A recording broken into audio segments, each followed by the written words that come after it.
See, myoglobin's molecular weight is this much, around 16 kilodalton, 16.7 kilodalton, और ये function कर रहा है 153 अमाइनो एसिड रेसिड्यूज है। तो अब आप फॉर्मूला बताए थे, इफ यू अगर ये मॉलिक्यूलर वेट नहीं भी दिया होता तो आप अंदाजा लगा सकते थे 153 मल्टीप्लाइड बाय 110, तो then you will come closer to its actual molecular weight. Single polypeptide chain है, ओके, और इसमें एक प्रोटोपोरफायरिन आयरन ग्रुप है, हीम ग्रुप है, single protoporphyrin ring containing iron, and it is called as heme group. The same heme group is also found in myoglobin. वहां भी है, ठीक है, हीमोग्लोबिन में भी और मायोग्लोबिन में सेम हीम ग्रुप है। इसी हीम ग्रुप की वजह से ये ऑक्सीजन से बाइंड किए हुए हैं। तो oxygen binding protein of the erythrocytes is haemoglobin and is responsible for the deep red brown color of both myoglobin and hemoglobin. Deep red brown color जो इस प्रोटीन का है, that is coming from this protoporphyrin ring which is containing iron in the ferrous state if the protein is functional.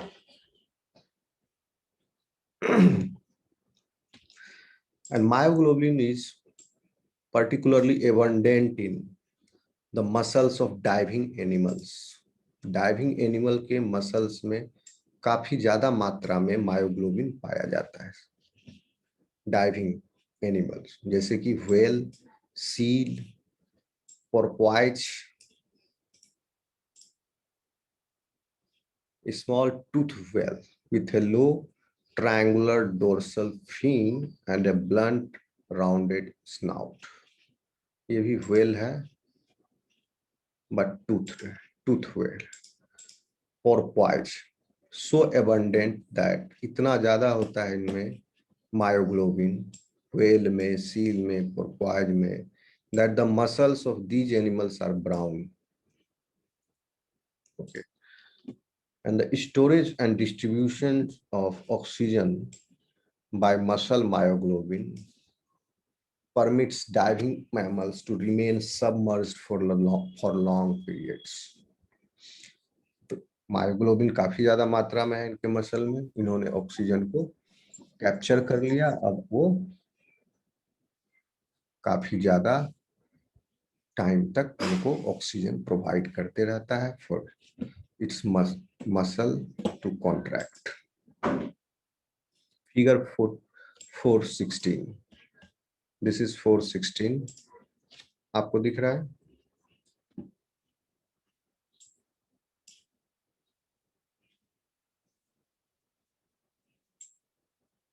दिख रहा है?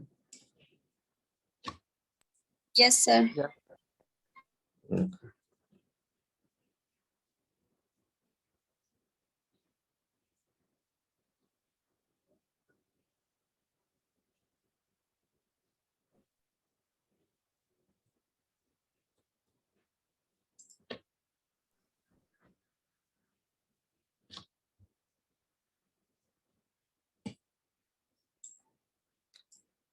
ये myoglobin का structure है, सारे मायोग्लोबिन के ये स्ट्रक्चर टर्सरी स्ट्रक्चर से इस ग्लोबुलर प्रोटीन के, लेकिन इस ग्लोबुलर प्रोटीन के टर्सरी स्ट्रक्चर को समझने के लिए आपको इन स्ट्रक्चर्स को डिफरेंट मॉडल्स को अपनाना पड़ेगा।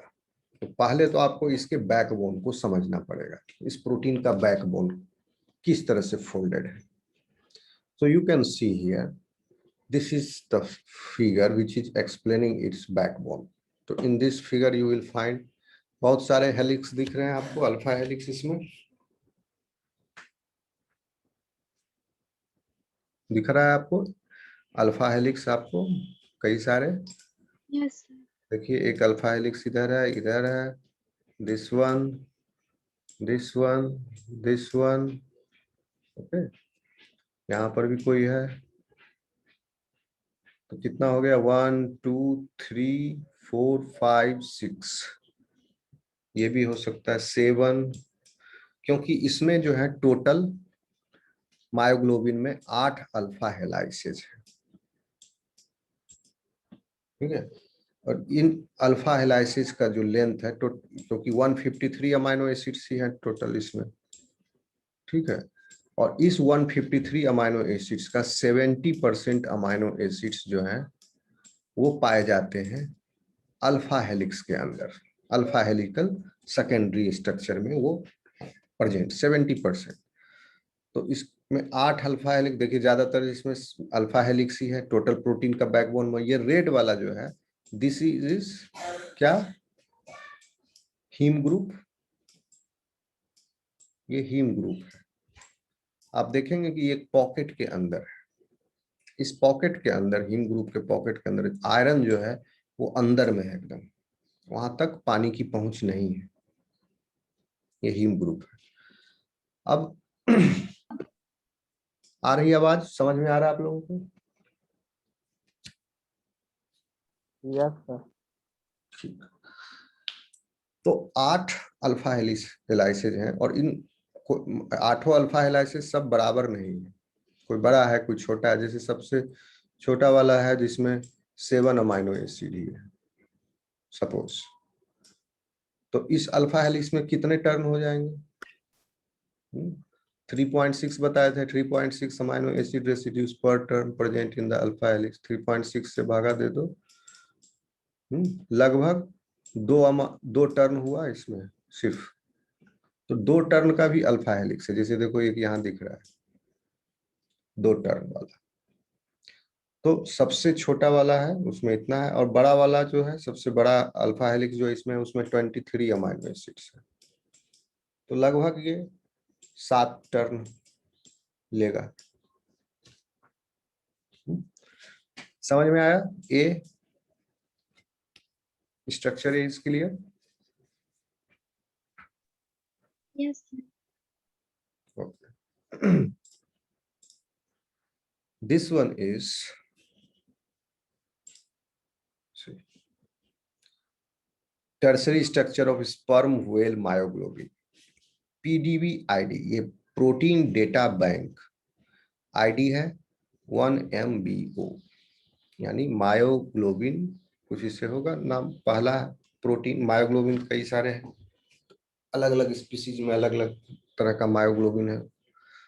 उसमें भी, और उनके बीच में बेसिकली सबका स्ट्रक्चर ग्लोबुलर ऐसा ही होगा, लेकिन वेरिएशन है थोड़ा बहुत। In addition to illustrating the myoglobin structure, this figure provides examples of several different ways to display protein structure.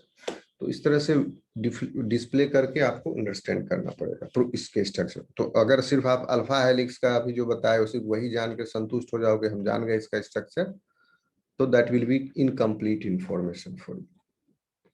ठीक है, तो ये भी आप जान लिए कि ए में क्या है, polypeptide backbone in ribbon representation of a type introduced by Jack Richardson. ये मतलब रिबन रिप्रेजेंटेशन जो जैक रिचर्डसन ने दिया था, जिससे पता चल रहा है इस रिबन की वजह से कि अल्फा हेलिक्स है। अगर ये रिबन नहीं शो करेगा 3 डायमेंशनली, तो जैसे हम जो बोर्ड पर ड्रॉ करते हैं या व्हाइट बोर्ड पर इस तरह से ड्रॉ करते हैं, तो इससे पता नहीं चल रहा ये अल्फा हेलिक्स है या फोल्ड है या टर्न है। अगर छोटा अल्फा हेलिक्स है 2 टर्न वाला, तो ऐसे कर दिया, तो ठीक है, तो दैट इज नॉट गुड, ये अच्छा कोई रिप्रेजेंटेशन मेथड नहीं है। तो ribbon type is good. So you can see here which highlights region of secondary structure. Alpha helical regions are evident in this. B is surface contour images.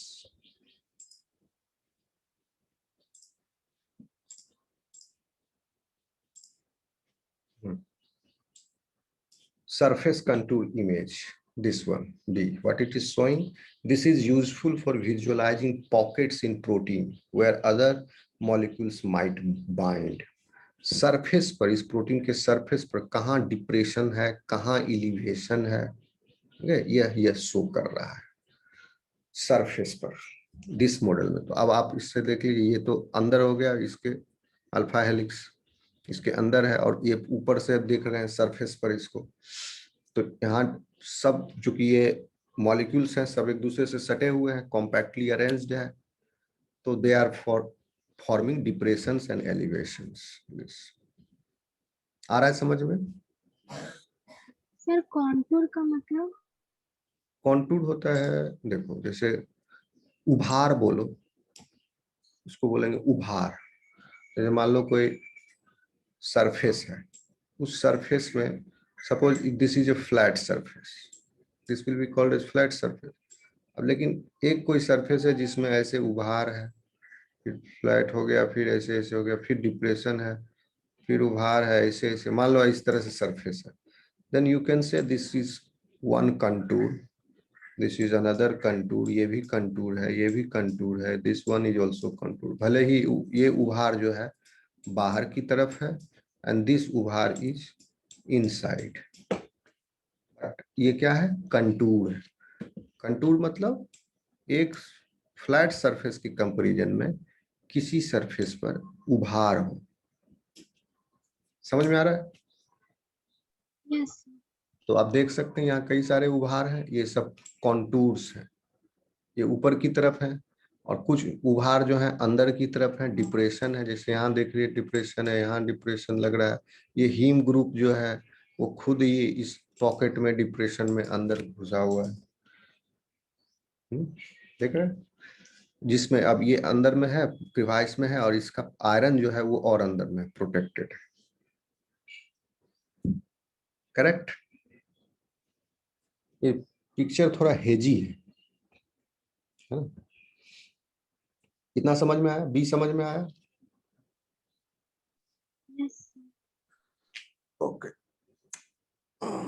सी जो है वो ribbon representation ही है, लेकिन plus are group का इसमें location है, क्योंकि ये बैकबोन है, ये रिबन वाला, ये फर्स्ट जो है ये बैकबोन है, इसमें आर ग्रुप को इग्नोर कर दिया गया है, सिर्फ बैकबोन शो कर दिया। अब इस बैकबोन में, क्योंकि आर एक्चुअल तो आर ग्रुप तो है ही सब जगह, तो अब आर ग्रुप के साथ इसको जोड़ दिया गया।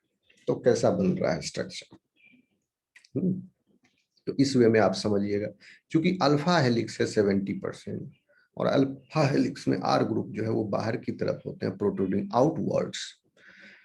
और खासियत ये है कि इसमें जो अमाइनो एसिड्स हैं वो ज्यादातर हाइड्रोफोबिक है इन सारे अल्फा हेलाइसिस में। तो आप देख सकते हैं यहाँ पर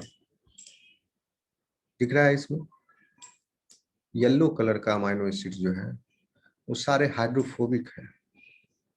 दिख रहा है इसमें कितना येलो कलर का आर चेन है? These are hydrophobic ones.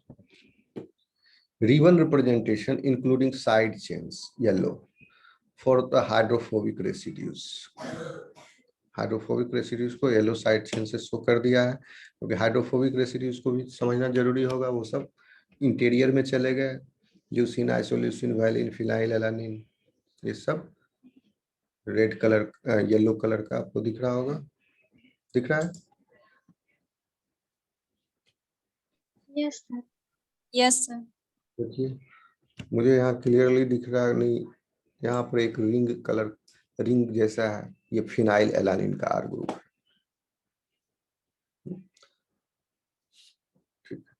D जो है वो है स्पेस फिलिंग मॉडल, यानी अब जो है जितने भी एटम्स हैं इसमें, okay, in this molecule of the protein myoglobin, जितने भी एटम्स हैं, हीम, हाइड्रोफोबिक, बैकबोन के एटम्स, आर ग्रुप के एटम्स, सब के एटम्स का अपना वंडरवाल रेडियस है। सब एटम, सारे एटम्स जो हैं स्फीयर हैं, छोटे छोटे गेंद की तरह हैं, और वो सारे गेंद एक दूसरे से जुड़े हुए हैं बॉन्ड के माध्यम से, और जहां पर बॉन्ड से नहीं जुड़े हैं वहां पर वीक इंटरेक्शन से वो जुड़े हुए हैं। तो उन सबको जोड़ने के बाद ये एक स्पेस फिलिंग किस तरह का structure, this is final thing, ये आपको ऐसा प्रोटीन है ग्लोबुलर।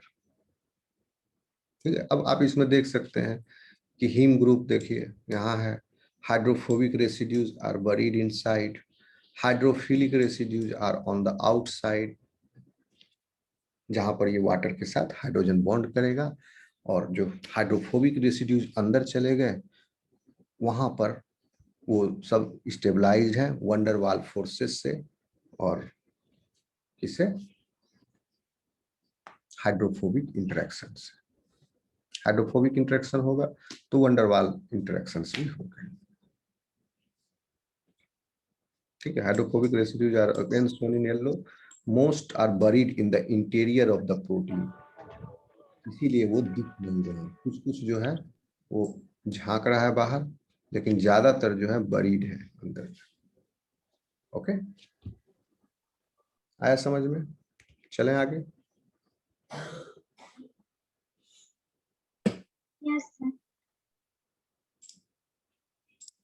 तो इसमें 70%, 153 का 70% निकाल लीजिए, उतना अमाइनो एसिड जो है इसका अल्फा हेलिक्स में है, and most of them are hydrophobic.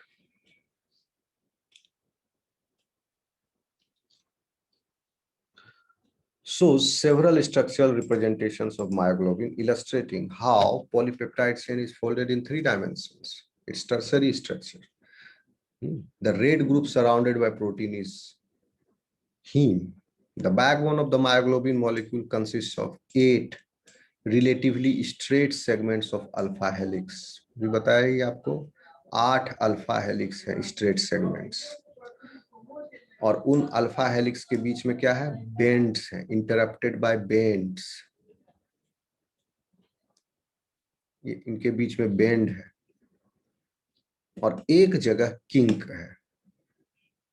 Kink कहते हैं अगर there is a one long alpha helical segment जिसमें बीच में एक प्रोलिन रेसिड्यूज है, बस सिर्फ इसी की वजह से कॉन्स्ट्रेंट उत्पन्न हो रहा है।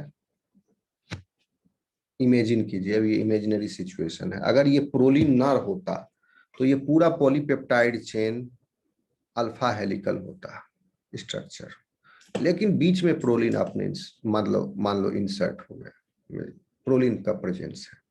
अब क्या होगा? इतना दूर जो है ये this will be the alpha helix before proline. Proline ने किंक उत्पन्न कर दिया, अब ये दूसरी साइड चला गया, यहां पर टर्न हो गया। अब अल्फा हेलिक्स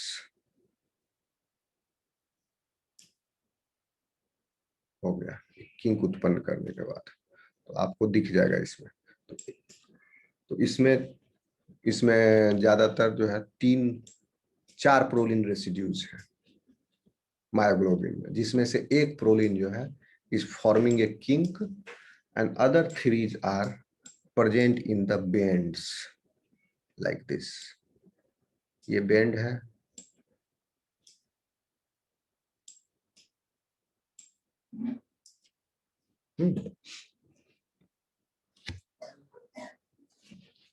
समझ में आ रहा है? Yes sir. ठीक है, अल्फा हेलिक्स तो 8 हेलिकल सेगमेंट है, और 8 का लेंथ अलग अलग है। सबसे बड़ा वाला जो है उसमें 23 अमाइनो एसिड्स हैं, बड़ा वाला अल्फा हेलिकल सेगमेंट, और सबसे छोटा वाला है उसमें सिर्फ 7 ही अमाइनो एसिड, तो 2 टर्न हो गया इसमें।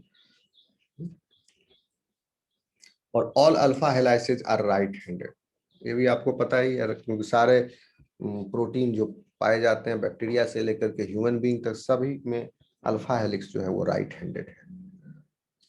और more than 70% of the residues in myoglobin are in these alpha helical regions. X-ray analysis has revealed the precise position of each of the R groups, which fill up nearly all the space within the folded chain that is not occupied by the backbone atoms, जो कि आप इसमें देख रहे हैं किस तरह से कॉम्पैक्टली अरेंज्ड है, कहीं भी स्पेस नहीं है इसमें।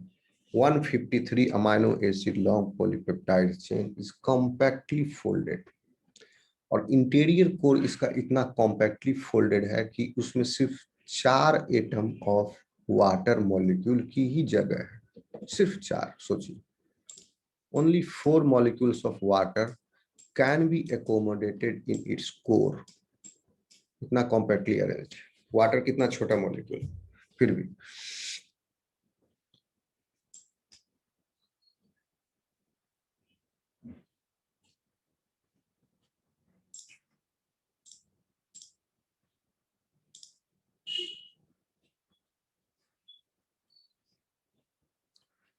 Many important conclusions were drawn. तो आपको मायोग्लोबिन का स्ट्रक्चर आगे समझ में। अब फंक्शनल एस्पेक्ट देखिए उसका स्ट्रक्चर से किस तरह से अराइज हो रहा है। कि many important conclusions were drawn from the structure of myoglobin. The positioning of amino acid side chains. अब स्ट्रक्चर को भी समझिए मायोग्लोबिन के स्ट्रक्चर से। Position of amino acid side chains reflects structure and that derives much of its stability from hydrophobic interactions. Amino acids का position इस तरह है मायोग्लोबिन में साइड चेन्स का कि वो स्टेबिलिटी प्रदान कर रहे हैं बहुत सारे हाइड्रोफोबिक इंटरेक्शंस के द्वारा। हाइड्रोफोबिक इंटरेक्शंस जो है प्रोटीन के कोर में हो गए, चले गए। Most of the hydrophobic R groups are in the interior of the molecule, hidden from exposure to water. All but 2 of the polar R groups are located on the outer surface of the molecule. सिर्फ 2 ही polar R group हैं जो outer surface of the molecule पर है। And all are hydrated. 2 हैं all नियमतः protein में, globular protein में को बताया सारे पोलर ग्रुप जो है सरफेस पर होते हैं, इसीलिए लिख रहा है ऑल, लेकिन है 2 ही सिर्फ। But 2 of the polar groups are located on the outer surface of the, जिसमें एक तो हो गया हिस्टिडीन जो ये बाइंड किया हुआ है जिस आर ग्रुप से पोलर है, और दूसरा अभी नहीं पता चल रहा है दूसरा कौन सा अमाइनो एसिड है। One is histidine for sure, और ये प्लेन जो है ये अंदर में बरीड है। हिस्टिडीन जो है वहीं से हाइड्रेटेड होता है और ऑक्सीजन को कैप्चर करने में मदद करता है। तो मायोग्लोबिन क्या कर रहा है, myoglobin molecule is so compact that its interior has room for only 4 molecules of water. This dense hydrophobic core is typical of globular proteins. In this packed, सब ये हमको पता चल रहा है इसके स्ट्रक्चर के स्टडी करने के बाद, ठीक है, ये सब कंक्लूजन है। डेंस हाइड्रोफोबिक कोर है उसमें। In this packed environment of dense hydrophobic core of packed environment of myoglobin protein, weak interactions जो है स्ट्रेंथन कर रहे हैं and reinforce each other. For example, the non-polar side chains in the core are so close together that short-range van der Waals interactions make a significant contribution to stabilizing hydrophobic interactions. इतना compactly arrange है कि one डर वाल interactions जो है वो significant contribution दे रहा है, या कह लीजिए ये कॉम्पैक्टली अरेंज जो है वन डर वाल इंटरेक्शंस की वजह से हो रहा है। और इस कॉम्पैक्ट अरेंजमेंट की वजह से वन डर वाल इंटरेक्शंस हो रहा है, और यह वन डर वाल इंटरेक्शन जो है उसको स्टेबिलिटी प्रदान कर रहा है, या वाइस वर्सा भी कह सकते, उल्टा भी कह सकते हैं कि वन डर वाल इंटरेक्शंस की वजह से कॉम्पैक्ट इसका अरेंजमेंट हुआ। लेकिन इसको कहने में एक क्वेश्चन मार्क लग जाता है कि जब प्रोटीन का सिंथेसिस हुआ इसका जब नेसेंट स्टेट में, तो उस समय तो जो एटम्स वन डर वाल इंटरेक्शंस में कॉम्पैक्टली फोल्डेड होने के बाद इंटरेक्ट करेंगे वो तो पहले दूर दूर है, तो there will be one guiding force for them to place these residues close enough so that they can start interacting with each other, they can form the hydrophobic core. अगर हाइड्रोफोबिक रेसिड्यूज दूर दूर हैं तो वो खुद ब खुद नजदीक थोड़ी आ जाएंगे, अगर दूर है, ज्यादा दूर है तो उनको पहले नजदीक लाना पड़ेगा। नजदीक आने के बाद वो फिर, क्योंकि ये वीक इंटरेक्शन है, शॉर्ट रेंज, ठीक है, और शॉर्ट रेंज में जब आ गया तो उसके बाद वन डर वाल इंटरेक्शंस भी सिग्निफिकेंट कंट्रीब्यूशन इसको दे रहा है। ओके, समझ में आई बात?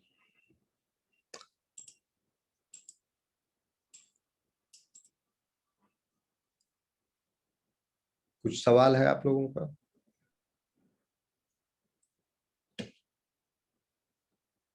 आवाज आ रही है? वीक इंटरेक्शन को नजदीक कैसे लाएंगे? वीक इंटरेक्शन को आप बोले ना कि नजदीक लाया जाएगा सब सारे हाँ इंट्रैक्शन। हाँ, गाइडिंग फोर्स जो है protein folding proteins which are helping in the folding of other proteins. There is a class of protein. Chaperone molecules, chaperone proteins, heat shock proteins होता है। पहली बात तो जो एक्चुअली देखिए हाइड्रोफोबिक अगर इसमें रेसिड्यू 70% है, मायोग्लोबिन के केस में क्या होगा? Imagine 70% are in alpha helix and most of them are hydrophobic. तो चूंकि बहुत ज्यादा मात्रा में इसमें हाइड्रोफोबिक रेसिड्यूज हैं, तो ये स्वतः ही खुद ही ये प्रोटीन जो है हाइड्रोफोबिक कोलैप्सिस में होगा इस पॉलीपेप्टाइड चेन में, ज्यादा मात्रा में होने की वजह से, क्योंकि एंट्रोपी को इंक्रीज करना जरूरी है। ठीक है, तो बहुत ज्यादा अगर ज्यादा हाइड्रोफोबिक रेसिड्यूज हैं, वो उसको ज्यादा हेल्प की जरूरत नहीं होगी, वो कोलैप्स कर गए। लेकिन जिस ग्लोब्यूलर प्रोटीन में हाइड्रोफोबिक रेसिड्यूज की कम, और ये एक्चुअली गाइडिंग फोर्स होता है, हाइड्रोफोबिक रेसिड्यूज ही से ही पहले ग्लोब्यूलर प्रोटीन शुरुआत होता है उसका फोल्डिंग, करेक्ट फोल्डिंग। उसके बाद फिर इन वेराइटीज ऑफ वे उनके पोलर ग्रुप कहाँ पर प्लेस होंगे वो सब गाइड किया जाता है अदर प्रोटीन की हेल्प से। लेकिन यहाँ पर पहले तो स्वतः ही हाइड्रोफोबिक कोलैप्स हो गया, और चूंकि ज्यादा मात्रा में है इसमें हाइड्रोफोबिक रेसिड्यूज, तो वंडर वाल फोर्सेस का भी कंट्रीब्यूशन सिग्निफिकेंट हो जाता है। और ये चूंकि कॉम्पैक्टली अरेंज्ड है, बहुत ज्यादा हाइड्रोफोबिक रेसिड्यूज हैं, तो इनर कोर जो है वो कॉम्पैक्ट हो गया है, और इस कॉम्पैक्ट होने की वजह से शॉर्ट रेंज फोर्स वंडर वाल force that also is giving a significant contribution to stabilize this hydrophobic interactions here. Okay, आपके सवाल? एंट्रोपी तो यहाँ घट जाएगा ना? हाँ, entropy 1 second, solvation layer decrease हुआ, सॉल्वेशन लेयर डिक्रीज हुआ, राइट? तो एंट्रोपी जो है, रैंडमनेस जो है वो घट जाएगा। Yes, to decrease the entropy. हम क्या बोल दिए, इंक्रीज बोले क्या? Yes sir. Okay, correct me, ठीक है, right, you are right, thank you. और कोई सवाल है? No sir.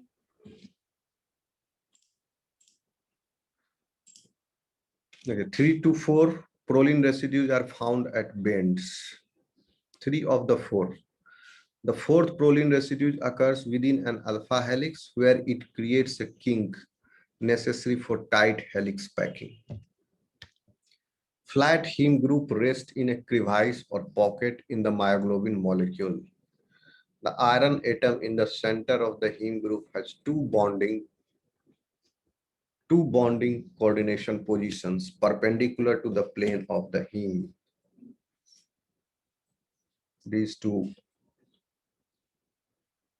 bonding यानी coordination bond है, two bonding coordinations positions perpendicular to the plane of the heme,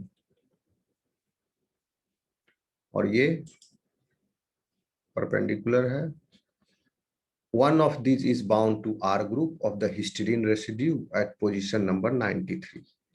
93rd amino acid histidine है, उसके R group से this iron in the ferrous state is in coordination with this iron.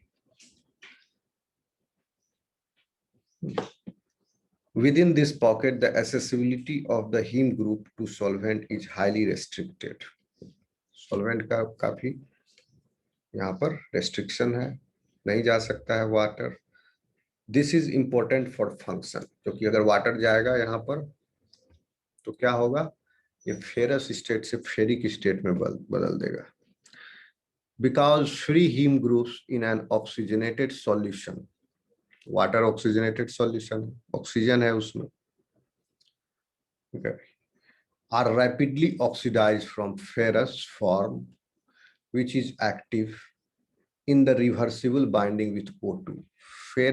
Ferrous form जो है ये O2 से bind करता है actively, and reversible है, यानी डिसोसिएट भी कर सकता है, एसोसिएट भी कर सकता है।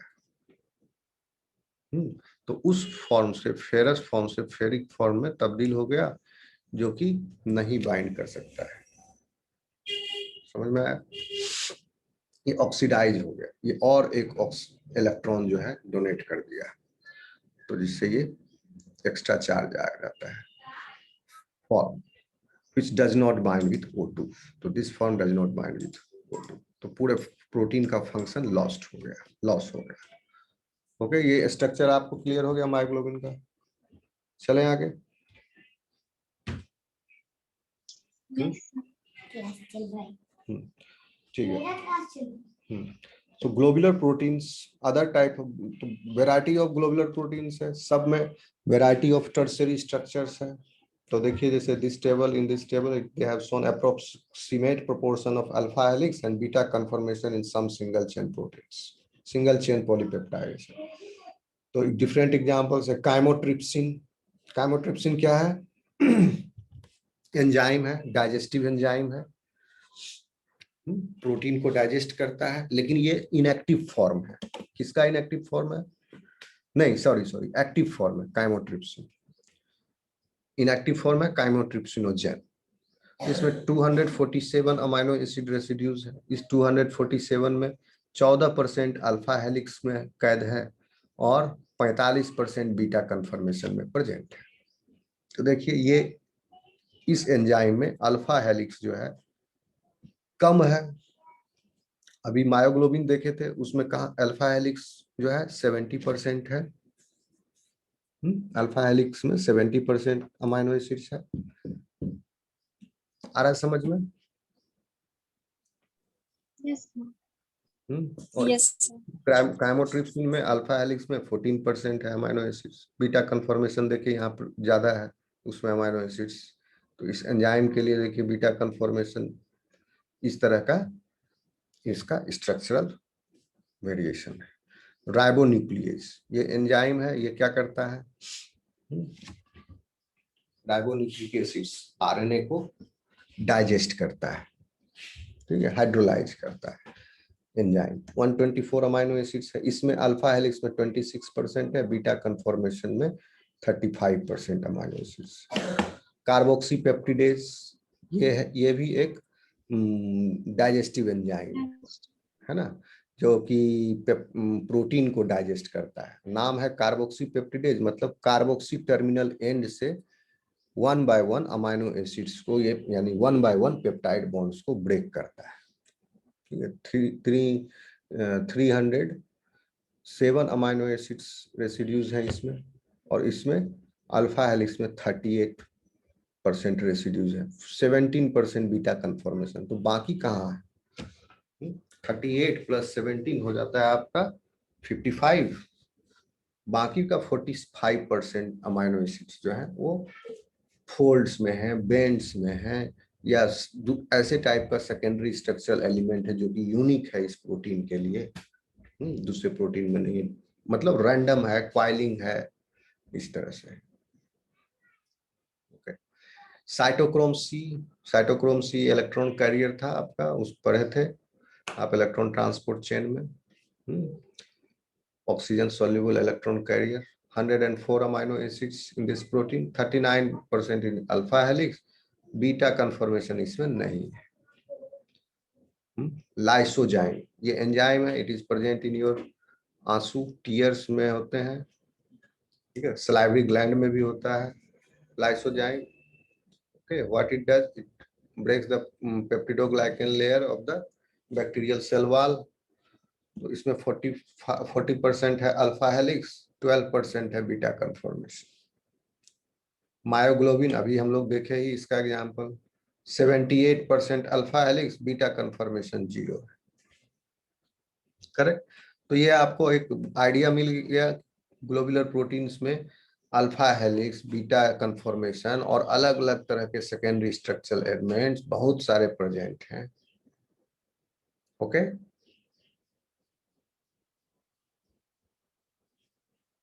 Okay students, any problem anywhere? No, sir. तो from what we have now, अब थोड़ा सा बच गया, प्रोटीन स्ट्रक्चर खत्म हो जाएगा। अब आज से हम लोग स्टार्ट करेंगे शाम वाले क्लास में आपका यूरिया साइकिल। ठीक है, उसमें ज्यादा टाइम नहीं लगेगा। यूरिया साइकिल पाथवे है, उसको आप समझा देना है, पाथवे को उसको रख लेना है। यूरिया साइकिल से स्टार्ट करेंगे, जल्दी जल्दी इस यूनिट को खत्म कर देंगे। तो बस ये देख लीजिए कि other type of globular proteins में वेराइटीज हैं। एक एग्जांपल मायोग्लोबिन का बता दिया गया आपको। From what we now know about the tertiary structures of the hundreds of globular proteins, it is clear that myoglobin illustrates just one of many ways. तो different हजारों तरह के ग्लोबुलर प्रोटीन और सबका डिफरेंट डिफरेंट फंक्शन है। तो ये myoglobin is just one example. उन सबका जितने भी डिफरेंट डिफरेंट तरह के प्रोटीन है, सबका अलग अलग तरह का स्ट्रक्चर है, अलग अलग फंक्शन है। कुछ का एग्जांपल आप यहाँ देखे ही, एक ये सब एंजाइम है, काइमोट्रिप्सिन, राइबोन्यूक्लियेज, कार्बोक्सीपेप्टिडेज, ये सब एंजाइम है। साइटोक्रोम सी इलेक्ट्रॉन कैरियर है, लाइसोजाइम भी एंजाइम है, मायोग्लोबिन ऑक्सीजन स्कैवेंजर है। तो डिफरेंट डिफरेंट फंक्शन है। So table 4.4 shows different proportion of alpha helix and beta conformations expressed as the percentage of residues in each type. In several small single chain globular proteins, यहाँ full stop हो गया। In each type, several small single chain, ये सब small single chain proteins हैं। Each of these proteins has a distinct structure adapted for its particular biological function, but together they share several important properties with myoglobin. Okay. Each is folded compactly, and in each case the hydrophobic amino acid side chains are oriented towards interior. Globular protein का एक नियम है, hydrophobic amino acids हमेशा अंदर में होंगे, away from water. Okay. And hydrophilic amino chains are on the surface. The structures are also stabilized by multitude of hydrogen bonds and some ionic interactions. ठीक है, बहुत सारे हाइड्रोजन बॉन्ड इंट्राचेन भी है, इंट्राचेन है। कहा क्यों नहीं इंट्राचेन होंगे? अल्फा हेलिक्स में ही है।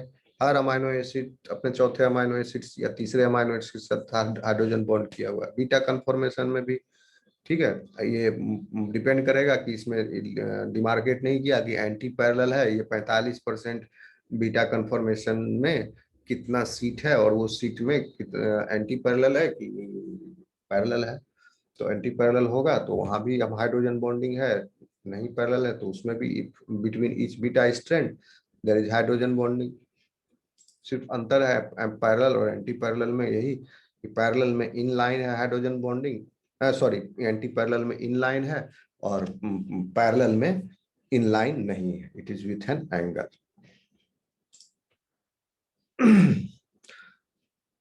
तो for the beginning of the student थोड़ा सा ये आपको रह गया डोमेन स्ट्रक्चर, है ना। डोमेन स्ट्रक्चर हम उसको पढ़ लेंगे तब एक स्ट्रक्चर खत्म हो जाएगा। Okay, for the beginning student मतलब जो शुरुआत में अध्ययन कर रहे हैं प्रोटीन स्ट्रक्चर का, the very complex tertiary structures of globular proteins, some much larger than myoglobin, जो भी देखे उससे भी बड़ा बड़ा, are best approached by focusing on common structural elements, common structural patterns recurring in